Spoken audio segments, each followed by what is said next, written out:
Pernah dengar istilah jagoan datang terakhir? Nah, ini nih, iQOO Z9. Yap, setahun lebih nggak ada apa-apa, sekali nggak datang, langsung kepedean. Ya, mentang-mentang kemarin iQOO Z7 kejualan 15.000 plus udah kayak kacang. Sekali nggak datang, sekarang pas lebaran udah habis. Otomatis THR udah pada hilang dong. Emang sebagus apa sih produk yang satu ini? Well, gue akan ceritain semua hal yang di-upgrade, yang baru, sekaligus yang kurang juga. So, welcome back to Updated Channel. Nama gue Greg, let's check it out.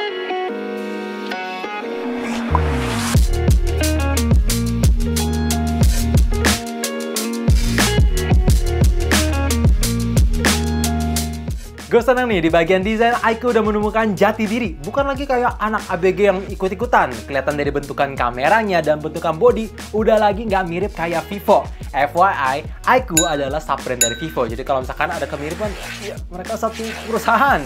Lanjut ngomongin soal body feels. Walaupun frame keseluruhan dibuat flat, tapi gue senang masih ada sedikit sentuhan lengkungan di pinggir kiri kanan. Jadi masih cukup nyaman di grip menggunakan satu tangan. Untuk bahan material, tentu menggunakan polikarbonat, tapi ini solid, gak ada gap di bagian tengah, dan benar-benar premium.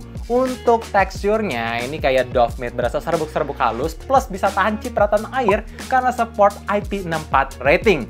Pindah ke bagian depan, bezelnya tipis banget.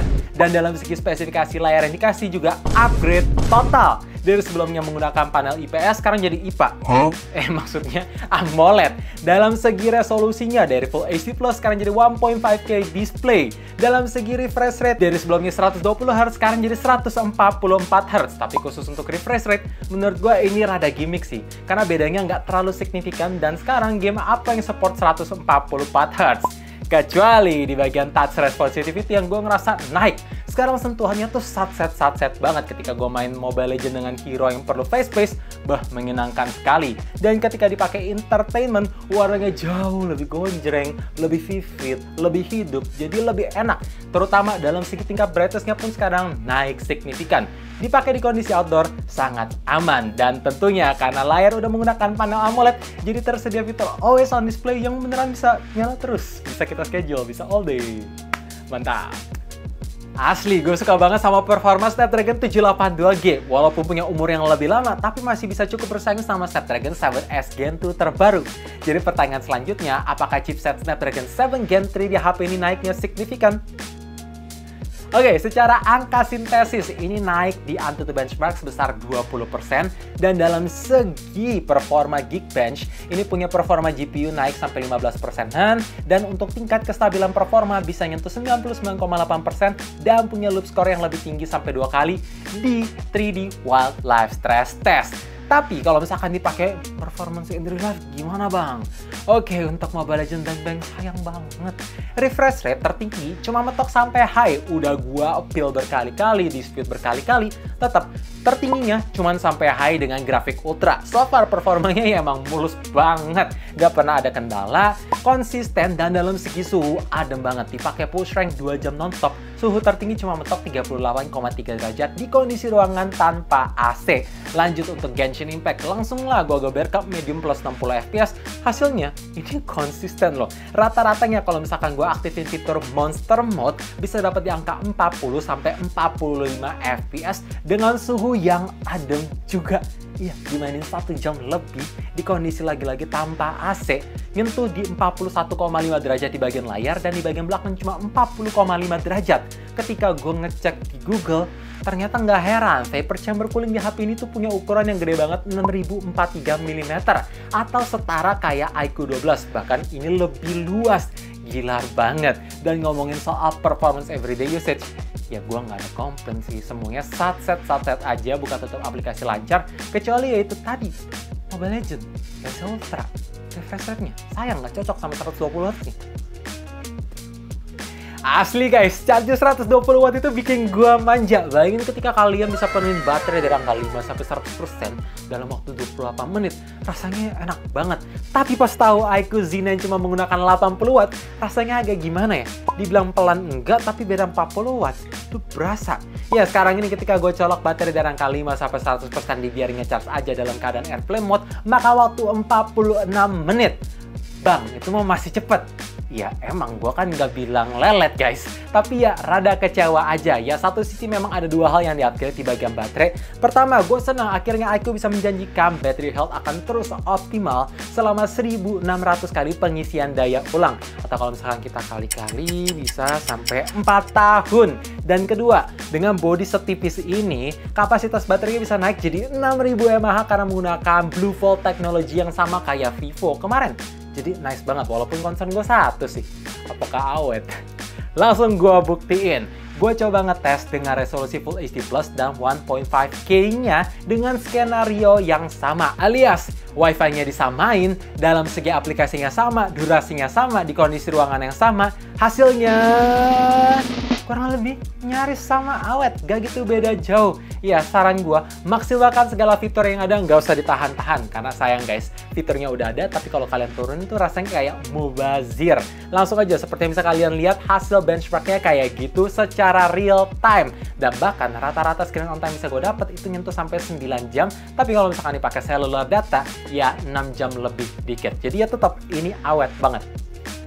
Fitur di HP ini masih di bawah ekspektasi gua. Emang 90% masih sama kayak iQOO Z7 kemarin. NFC multifunction ada, IR Blaster ada, koneksi Dual 5G ada, bahkan sensor sidik jarinya udah di dalam layar, jadi kelihatan kekinian dengan performa yang cepet banget. Tapi speakernya kok cempreng ya, bassnya tuh kayak kurang berasa, terutama di bagian earpiece kurang nendang. Ditambah port jack 3.5 sekarang resmi hilang, dan haptic vibration kayak kurang empuk aja, kurang berasa HP flagship. Jadi gue berharap memang di next mesti di-improve. Lanjut ngomongin soal fitur-fitur yang ada di software. Ya, gue seneng. Di Vantage OS 14 HP ini ada fitur yang namanya Unlock to Power Off, yang berguna amit-amit kalau misalkan HP kalian kecuri, terus mau dimatiin sama pencurinya biar nggak bisa ke-tracking, yaitu mesti masukin password kalian dulu baru bisa masuk. Jadi kalian dikasih waktu untuk nge-track HP kalian sampai posisi baterai habis. Not bad. Dan kedua, sekarang di aplikasi galeri kalian bisa lakukan Google Lens, walaupun memang ini agak ngumpet, mesti klik more baru klik Google Lens. Jadi semoga di next bisa langsung aja dikeluarin biar lebih easy to use gitu. Gak semua orang suka ngulik guys.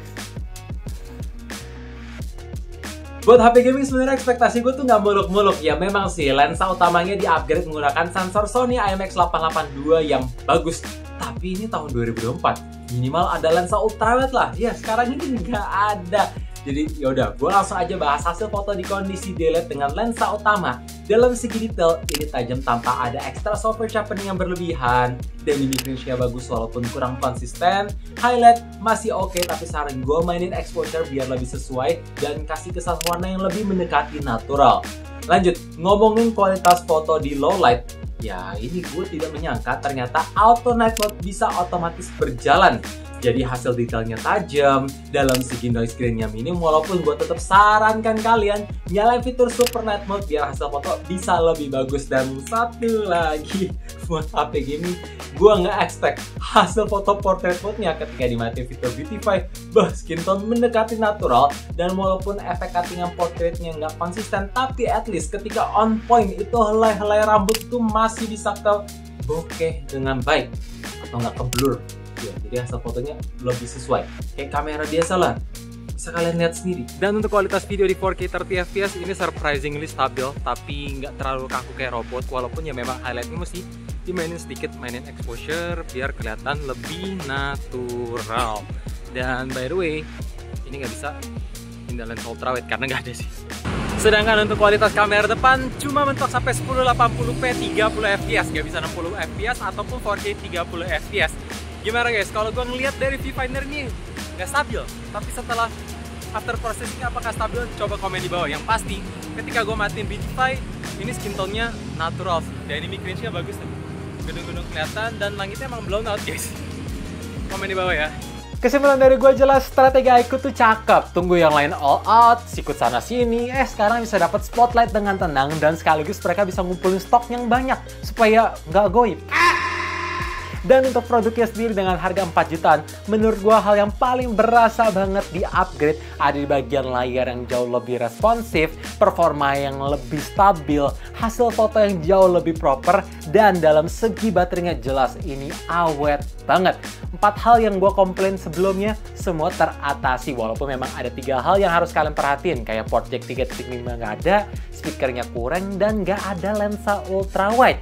Ya, kalau misalkan kalian incar HP gaming phone, jelas ini bisa sesuai ekspektasi kalian. Tapi gimana menurut kalian? Coba komen di bawah. Gue berharap dengan adanya video ini kalian bisa terbantu. Dan kalau misalkan kalian terbantu, boleh juga bantu share teman-teman, like, sekaligus subscribe buat kalian yang belum subscribe. Dan nyalain lonceng notifikasi supaya tahu kapan video baru diupload. And as always, stay safe, stay healthy, dan stay updated with up to date. Thank you guys.